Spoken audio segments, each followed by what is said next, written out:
The joys of Olympic victory have seemed to turn to ashes. The thousand disappointments of defeat have been dwarfed by a nightmare in Munich. The 1972 Olympic Games in Munich turned from an international celebration into a tragedy during the second week of the event. Members of the Palestinian terrorist group Black September ambushed 11 Israeli athletes and held them hostage in the Olympic Village. Their demands included the release of more than 230 prisoners from Israeli jails. It was a reminder that the Olympics are not just an athletic stage, but a political one. Germany wanted to show the world how the country had changed since the end of World War II, and the 1936 Olympic Games, which served as a giant propaganda event for Hitler's Third Reich. But when athletic events were suspended in 1972, the standoff between police and terrorists was broadcast live across the world. That's a gun, all right. It ended in a shootout in the middle of the night on an airfield outside Munich.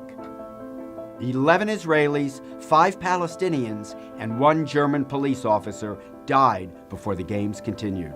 The tragic events cast a shadow over all the athletic achievements, including Mark Spitz's record 7 gold medals. Now, in the lead up to the Olympic Games in Sochi, the Russian police and military have stepped up their fight against militant groups. Security is tight, as the government seems determined to present a peaceful and happy Russia to the world. That was the goal when Moscow hosted the Olympics in 1980. O sport, thou art peace. The official film of the Games, which we're watching here, was resolutely cheerful. It included great cinematography and devoted lavish attention to Misha the bear.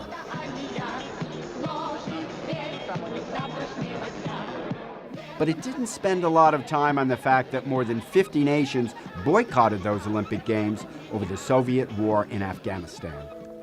The United States championed that protest and even hosted a competing Liberty Bell Classic in Philadelphia. In Moscow, Russian gymnast Alexander Dityatin won a record 8 Olympic medals. But again, those games are remembered more for the boycott than for any athletic achievement.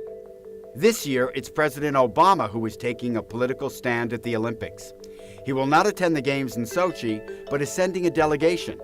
It includes openly gay athletes like former figure skating gold medalist Brian Boitano. The question now is whether these Olympics will be remembered for events on the athletic stage or the political one.